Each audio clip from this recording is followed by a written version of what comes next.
بەناوی خۆ بەخشندنەوە مێرەبان سڵاوتان لێ بێزان و خۆشەویستان من عیمران ئەمیر خۆشحاڵم جارێکی تر هاتمەوە خزمەتێوەی ئەزیز و خۆشەویست ئەمڕۆ لە نێو جەماوەری شاری هەولێر دەبم دەمەوێ تاوتوێ بکەم جیاوازی چییە لە نێوان کاندیدەکانی کۆمەڵی دادگەری هاوکات لەگەڵ کاندیدەکانی حزب و لایەنەکانی تر ئەو جیاوازیانە چین کەوا دەکا زۆرێک لە خەڵکان و بە تایبەت لە ئەوانەی کە تاوتویان دەکەم کە کاندیدەکانی کۆمەڵی دادگەری بکەنە بەربژێری خۆیان لە ئەنجومەنی نوێنەرانی عێراق سەرنجیاوان وەردەگرم ئێوەش بینەر و بیسەرمان بن. جیاوازی چییە لە نێوان کاندیدەکانی کۆمەڵی دادگەری لەگەڵ کاندیدی حزب و لایەنەکانی تر؟ جیاوازەکەی ئەوەیە کە ئەوان وعدەك دەدەن کە پیان جێبەجێ بکرێ وعدەك نادن کەوا پیان نەکرێ ڕازگۆشن لەگەڵ دەنگداری خۆیان بۆ نمونە کاندیدەکانی ڕابردوومان وەکو بەڕێز ئەحمەد حاج ڕەشید مامۆستا سەلیم و کاندیدانی ڕابردووش یعنی ئەوەندەی کە لە بەغدا بوونە تەنها کاریان ئەوە بووە کەوا خەمی خەڵکی کوردستان ئەو هەموو خەمەیان هەیە کە لەوێن دەربی گێنن واتە ڕابردوویان جێگای شانازی بۆیە ئەو جارش پژگیری ئەوانە دەکەی؟ بەتەئکید هەروایە ئەگەر کابرا ڕازگۆ نەبێ بەچی پژگیری دەکرێت وانە من ئێستا لە تو دەپرسم کە کەسێک ڕازگۆ نەبێ دەتوانی پژگیری بکەی؟ نەخێر بۆیە هۆکارەکەیەوە ئەو کاندیدانەی کەمجارە کۆمەڵی دادگەری هێناوێتێ پێشەوە بە تایبەتیش لە شاری هەولێر کە قومریە خان هاوکات مامۆستا سەرچات تا چەند جێگای متمانەی تۆنە و دوایە کە عەبسار کردار سەرماندۆتی کردداری خۆی وای کردووە لە ناوجێی هەموو تاکێکی کووردا کەوا شانازی پێوە بکرێت چ جای من کەەوە ئەندامێکی کۆمەڵی دادگەری وە قومریە خان ڕابردوو مێژووی خۆی لە ناوکاری خوشکان لە ڕێکخراوانی ئافرەتان جێدەستی دیار بووە بۆیە ئێمە وەکو خۆمان پژگیری دەکەین. داواکاری چیە لە هاوڵاتیان و بە تایبەت لە خەڵکی شاری هەولێر؟ داواکاری ئەوەیە ئەم ڕۆژی کەوا برێن بۆ نمونە ڕۆژی دەنگدانە ڕۆژی یەکلاکردنەوەی خەمخەفەتەکانی خۆیەتی پێیز بۆ ناکە بڵێ وڵای چیتر ناسمە سەر سندوقی دەنگدان دەنگ نادەم لەبەر ئەوەی بیدەمونەی دەم هەروەکە کەوانە دوو بۆ ئەوەی 4 ساڵی داهاتوت بڵێ مسۆگەر بێ ئەو ڕۆژە ڕۆژێک لاکەرەوەی کاندیدەکانی کۆمەڵی دادگیری کەسانێکن ڕابردوو پاکن خاوەن دین و ژینن ینی کەسانێکن لە خواترسن بۆ نمونە مامۆستا عەبدولستار مەجید 2 ساڵ لە وەزارەت بۆ ڕابردوو شایەدی دەرە بۆ ئەوەی متمانەی پێ بدەیتەوە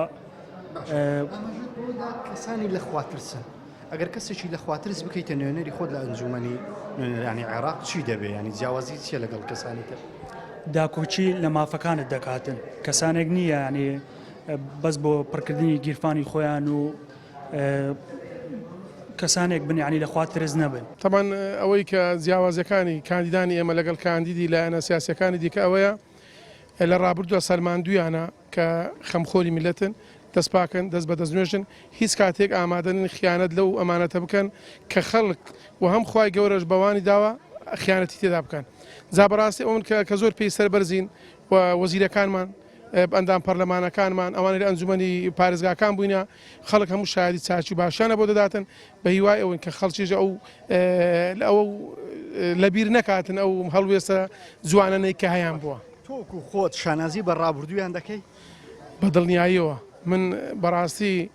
دوور لە ئینتیمای حزبی و سیاسی بەڕاستی من شانازی بەو پیاوە مەردانە دەکەم کە هەردەم لە بەرەی گەل بووینە و من بەخۆم فەرمانبەرێکم کە هەردەم ئەوانی داکۆچی کاری سەرسەختی مافەکانی من بوونە پێش هەموو کەسێک. جا بەڕاستی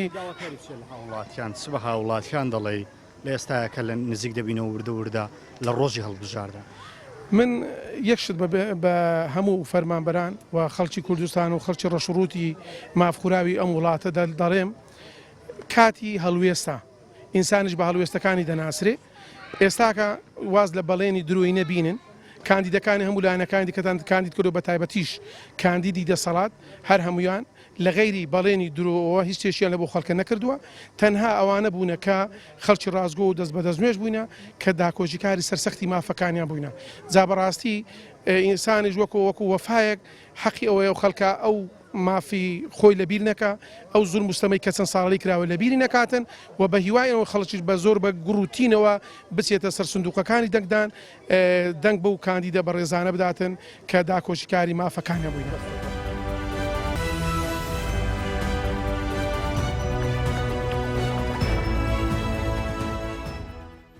بەڕای تۆ جیاوازی چیە لە نێوان کاندیدی کۆمەڵی دادگەری لەگەڵ حزب و لایەنەکانی تر؟ بەڕاستی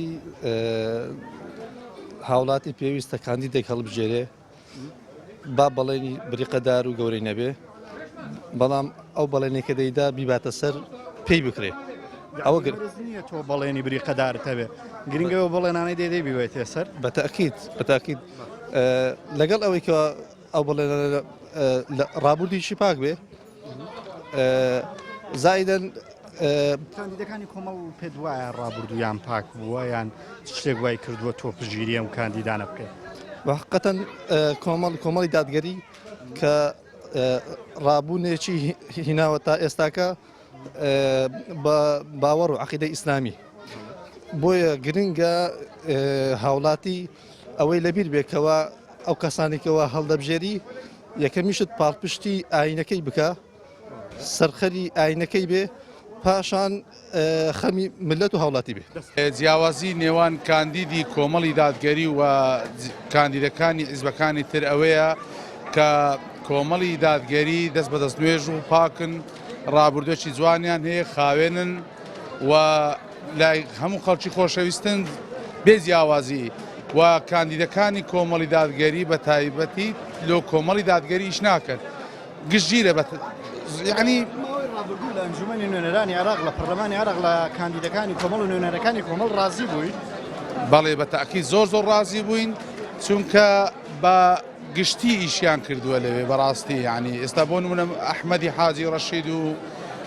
ئەوانی تر زۆر باش بوو، ئەدایان زۆر باش بوو بە شانازیەوە. بڵێ ئەو کاندیدانەی ئێستای بازنەی هەولێر قابلی ئەوم بچنە پەرلەمانی عێراق؟ بە تاکید بەڵێ جێی شانازین، چکە ڕابردویان دیارە و لە پەرلەمانی کوردستانیش جێی پەنجەیان دیارە. جیاوازیانەوەیە کە کاندیدەکانی کۆمەڵ ڕاستگۆن لە دوو پارە و سامان و مڵکی خەڵک نین وەکو کاندیدەکانی دیکە، لەناو خەڵک کەسانی لەخواترسن و لەناو خەڵک دیارن و ڕاستگۆ و دەستپاک و دایان پاکن، هیچ بیرە نەوت و هیچ لاوشتەشان لە دەروێ وڵات بەناو نییە، ئەوەیە کە لە بۆ خەڵکی خۆیان بەڕاست ئیش دەکەن و شایانی متمانەی خەڵکن. لە ڕابردوودا کارەکانیان جێگای ڕەزامەندی تۆ بووە؟ بێگومان جێگای ڕەزامەندیان بووە، حەسانەیە لێساندرایتەوە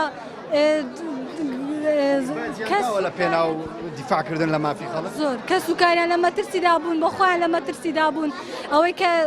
کاکسۆرە عومەریش دەبینین خۆڵی نەداوە دوایە هەموو زەحمەتێکە بەسەری داهاتوە بڕێ. طبعاً بێگومان تەماشای دەکەی، یعنی کاندیدەکانی کۆمەڵەکە تەماشایان کە زۆر جیاوازن، لە ژیانەکی خۆشدانین، زۆربەی زۆریان هەتا ئێساش دەتوانین بڵێن کرێتین، ساحێبی ئیشی خۆیان، یعنی لەگە ناو خەڵک دیارن، وەکو کاتی دیکەنین بچن گرد و شتیان بەناو بیتن و لە خەڵکی خۆیان جودا ببنەوە، هەر لە ناو خەڵکەکەی خۆیان. ئەوڕۆ مامۆستا عەلیاپیر کۆمەڵی قسەی کرد، تا چەند دڵت خۆش بوو بە قسەکانی؟ بەڕاستی دڵم زۆر خۆش بوو. ئەرێ وەڵڵا مامۆستا بەڕێزە لە لای من، خۆشم تازە چوومە کنی. ئەوە هەڵبژاردنە کۆمەڵی دادگەری، کۆمەڵە کاندیدیەیە، حزب و لایەنەکان کەش کاندیدیان هەیە، جیاوازی چیە لە نێوان کۆمەڵ و پارتی و یەکێتی و نەوەی نوێ حزبەکانت کات؟ چۆن جیاوازی چیە؟ ئەوانە ماشەڵڵا دەستپاک و بەڕێز و دەست بە دەست نوێژ و کوڕە دەنگ بدەن، ئەی هاوار دەنگ بدەن، کوڕە دەنگتان لولەی تفەنگە، دەنگتان ئاربێجیە، دەنگتان تۆپ و تارەیە، بەخوای دەنگ بدەن بە کۆمەڵی دادگەری، زەرەر ناکەن، ئەی خەڵکی جەماوەت، ئەی خەڵکی کوردستان. بڕەوە بانگەواز لۆ کۆمەڵ دەکەی، یعنی کۆمەڵ لە لای من زۆر بەڕێزە، ئەمن کۆمەڵم، حتا سەد حێزەکانم کۆمەڵم. چی وای کردەوە دیفاع لە کۆمەڵکە، یعنی ڕابردوویان پاک بووە، کەسانی پاکە، خۆشم دەوێن، هەر هەمومان ئایلەمان هەمومان کۆمەڵین،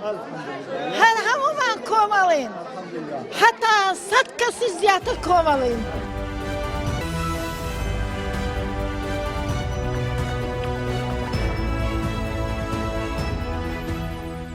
جیاوازی چییە لە نێوان کاندیدەکانی کۆمەڵی دادگەری لەگەڵ کاندیدی حزب و لایەنەکانی تر؟ تۆ چ جیاوازیەک دەبینی؟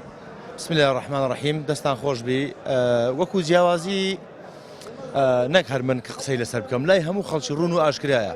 وەکو دوو شتیوان دانەیەکیان سپی بێ، دانەیەکیان ڕەش بێ، کاندیدانی کۆمەڵی ئیسلامی سپی و جوانەکەن درێوشاوان لە نێو هەموو خەڵکدا بەکاریان بە پرۆژەیان بە ئیشیان بکە هەموو ئەو شتانەی کەوا کردویانە لە داهاتوو ئینشاءڵڵا ئەنجامی دەدەن لە ڕابردووش ئەنجامیان داوە ئەوە بەڵگەیە لەسەر ئەوەی کەوا بەڕاستی جیاوازیەشی زۆر هەیە کاندیدانی ئێمە وەکو کۆمەڵی دادگەری بەڕاستی پێیانەوە دیارە لە هەموو کابینەکاندا کەوا جێی دەستیان دیار بووە کاری جوانیان کردووە زولانەکان کە ڕەشن بەچی ڕەشبوون بۆچی ڕەشبوون قوربان ڕەشبوونی کاندیدان هۆکارەکەی دیارە لەبەرەوەی ئەوانەی کە دەبن بە کاندید و ئەو هەموو قسە باخوبری قەدارەی لە کاتی بانگەشەی هەڵبژاردنکەوە ئەنجامی دەدەن کاتێک کە چوونە پەرلەمان نەخاوەنی قسەی خۆیانن و نە ئەو خەڵکەشیان لەبیرە ئەو جەماوەریان لەبیرە کە دەنجیان پێداوە فقط ئەوەیان لەبیرە کە ئەو پارێوەری دەگرن بیخەنە گیرفانی خۆیان و بە شتی خراپ و ناشەرعی جێبەجێ بکەن بەڵام کاندیدانی ئێمە هەموو کاروکردەوەکانیان دیارە لە پرۆژەی خەیری لە سۆمای چاوان لە یەتیمان لە قوتابیان لە فەقێیان لە هەموو پرۆژە خەیریەکان بەشداریان کردووە کارێکت لە هاوڵاتیان هەیە من وەکو خۆم وەکو هاوڵاتیەک داوا لە هاوڵاتیانی بەڕێز دەکەم بەڕاستی کەوا دەنگ بەو کاندیدە سپێ بدەن کە باسم کرد چونکە بەڕاستی دەبێتە جێگای متمانەی ئەو خەڵکە بێگومان قسەی ئەو خەڵکە کە ئێستا وعدیان پێدەدا خاوەنی قسە و وعدی خۆیەتی بەدڵنیاییەوە جیاوازی زۆر زۆرە یان بۆ نمونە کابراەک دەست بە دەست نوێش ئافس قورئان بین بەلاکمی کابراگەر عقد نەدا دزت لێ ناکە بەلاکم یاگە عقد نەدا مافت ناخوا کاندیدێک حافز قورئان بێ کاندیدی حافز قورئانمانەیە بەڵێ بۆ نمونە کەعبستار کەسی قورئان لە سینەیدا بێ چۆن دەبێ ینی بۆ خەڵک کاک عیمران ئەوانە هەمویان تەجربە کرانە بە کردواری خۆمان دێت لە هەزە درانە بۆ نمونە کەعبستار 4 سال وەزیر بوو کاکە واز لە جەماعەتی کۆمەل و ئیسلامیەکان بێنە بە پارتی و یەکێتی حیزبەکانی بخۆیان بنە شایەت ئەوەتە وەزارەتە با بچن لێیان بپرسن ئایا کەعبستار چ وەزیرێک بوو فەرقی چوو لەگە وەزیرەکانی ڕابردوو ئێستاش چی وای کردێ پشتگیری کۆمەڵی دادگەری بکەیت و ینی ڕابردوویان یان شتێک وای کردیە بەخوای ڕازگۆییان دەستپاچیان ئەمانەت پارێزن خیانەت ناکەن بەڕاستی دەستخۆشیان دەکەن بە عام بە گشتیان دوو کەسەی بە تایبەت لە شاری هەولێر و بە گشتی لە هەرێمی کوردستان کۆمەڵی دادگەری کردی تێ بەربژێرە و 5 کەسەیە تاسن شایانیەوەن کە خەڵک دەنجی خۆیان دات پاڵ دەنجی بەخوای بەداخەوە من شملی سنووری هەولێر ناکەم ئەگەنا بەڕاستی گونەعە کەعبستار لایەکی بی سەود دێلاشت ئەوەی لە کاندیدەکانی کۆمەڵی دادگاری دەبیندرێ دەرەجەیەک ڕازگۆییە متمانە پێکردنە خاوەن بەڵێنی خۆیان لە ڕابردوو لەمان ڕۆمبوویتەوە کە زۆربەی زۆری ئەو ئەندەم پەرلەمانەی حیزبەکانی دیکە چوینە نوێنەری عێراق یان نوێنەراتی کوردستان هەمویان یعنی پاشەکسیان کردیە لە قەولەکانی خۆیان لا بەڵێنەکانی خۆیان بە سوپاس لە بۆ خوای پەروەردگار نوێنەرەکانی کۆمەڵی دادگەری هەتاوایان لێهات متمانیان لێستاندراوە لەبەرەوەی کە پۆخڵەوات و ئیشی خەڵکیان کەشف کرد کە بە ناوی تیجارەتوانە دەیان کرد کاندیدەکانی کۆمەڵی دادگەری ئەگەر هیچ نەکەن ڕازگۆن لەگەڵ خەرکەکەی خۆیان چکە ڕازگۆیی پیشەی کاری مسلمانە پێغەمبەر عەلەیهی سەڵات و سەلام دەفەرمێ مسلمان دەبێ ڕازگۆبی ئەمەش خۆمان بە مسلمان دەزانین و خۆمان پابەند بوون بە دینی خوای پەروەردگار دەزانین لێ بە پێویستی دەزانین و داواکارین لەو خەڵکەی کە عاتفە هاو ئاودەنگە لەگە کۆمەڵیان لە عیزبە علمانیەکانیشە بە دڵنیاییەوە باش دەزانن ئەگەر کاندیدەکانی کۆمەڵی ئیسلامیەتی وەکی کاک عەبدولستار مەجید یان مامۆستا قومری یان ئەو کاندیدانەی دیمان مامۆستا سۆران ئەحمەدی عاجی ڕەشید ئەو خوشکە بە ڕێزەی دیمان لە سلێمانی دڵنیا بە ئەوانە کە هەر کاتێک لار شوێنەکی نوێنەر بووینە زیاتر دیفاعیان لە خەڵکی دەرکردیە نە خەڵکی کۆمەڵی ئیسلامی نە کۆمەڵی دادگەری کە ئێستا کۆمەڵی دادگەریە زیاتر بە گشتی کاک سۆران لە چ متمانی لێوەستاندراوە لە پەرلەمان لەسەر چ دەرکرا لە هەولێر کە ئێستا بۆی نەبێت هەولێری هە لەسەروەی نەبوو کە گەندەڵیەکانی کەشف کرد کاک عەبدولستارمان پەرێزی ڕوون و پاکە کاک عەبدولستار لە وەزارەت بوو ئێستا لە پەرلەمانە سەرڕاستانە هەموو شەکانی خۆیان دەکەن بە دڵنیاییەوە دەنگدان بە کاندیدەکانی کۆمەڵی دادگەری دەنگدانە بە حەق دەنگدانە بە ڕازگۆیی دەنگدانە بەوەی کە دیفاع لە قوت و مافی خەڵکی دەکەن دیارە کاندیدەکانی کۆمەڵی دادگەری ئەو کاندیدانن کە کۆمەڵی دادگەری لە ناو کۆمەڵی دادگەری هەڵی بژاردون باشترینەکانی هەڵبژاردووە بۆ ئەوەی نوێنەرایەتی کوردستان بکە لە بەغدا و ئەو کاندیدانەی ئێمە جیاوازەکەیان زۆر زۆرە لەگە کاندیدی لایەنەکانی تر بەوەی کە کاندیدی حەقویستن هەوڵ دەدەن دادپەروەری بچەسپێ لە کۆمەلگاکەماندا و پەروەردەیەکی ئیسلامی کراون کە هەرگیز لەژێر هیچ بار و زروفێک و زەخت و گوشارێک خۆیان دەفرۆشن نەپاشەکشە دەکەن لە مەبادیەکانی خۆیان وانە بە پارە و ترس و چاوسورکردنەوە کۆڵ دەدەن و پاشەکشە دەکەن. ڕابردووی ئەو کاندیدانە یان ڕابردووی نوێنەرەکانی کۆمەڵی دادگەری بۆ تۆ جێگای شانازی بۆ کاوە پژگیریان دەکەیت؟ بەڵێ ئێمە دیارە کۆمەڵی دادگەری لە چەند وێزگە تاقی کراوەتەوە و بە پارە بە ترس هەردووچی خراوەتە بەردەم و الحەمدولیلا سەربەرزانش نوێنەرانی کۆمەڵی دادگەری لە حکوومەت و پەرلەمان سەربەرزانە لی دەرچوونە و بەڵگەشمان بۆ ئەوە هیچ پەرلەمانتارێک یان وەزیرێکی کۆمەڵی دادگەری پەیوەندی نەکردو بە حزبی ئالمانی یاخود سەنگەری گواز بێتەوە بۆ حزب ئەلمانیەکان. بەڵێ زان و خۆشەویستانەوەی بینیتان و بیستان ڕاوسەرنجید ئەندام و لایەنگرانی کۆمەڵی دادگەری بوو کەوای کردووە بربژێرەکانی کۆمەڵی دادگەری بۆ ئەنجومەنی نوێنەرانی عێراق بکەن بە نوێنەری خۆیان لە پەرلەمانی عێراق بۆی کە خۆیان باز دەکەن لە بەروەی کەسانێکی ڕاستگۆن و کەسانێکن ڕابردوویان پاکە و شایانی ئەوەن کە داهاتویان پێ بسپێری. ئەڵقەی زارەی بانگەشی هەڵبژار ڕۆژانی بانگەشەم پێشکەشکردن تا ئەڵقەیەکتر و بەرنامەیەکی تر بەخوای گەورەتان دەسپێرم سپاردەی خوا بن.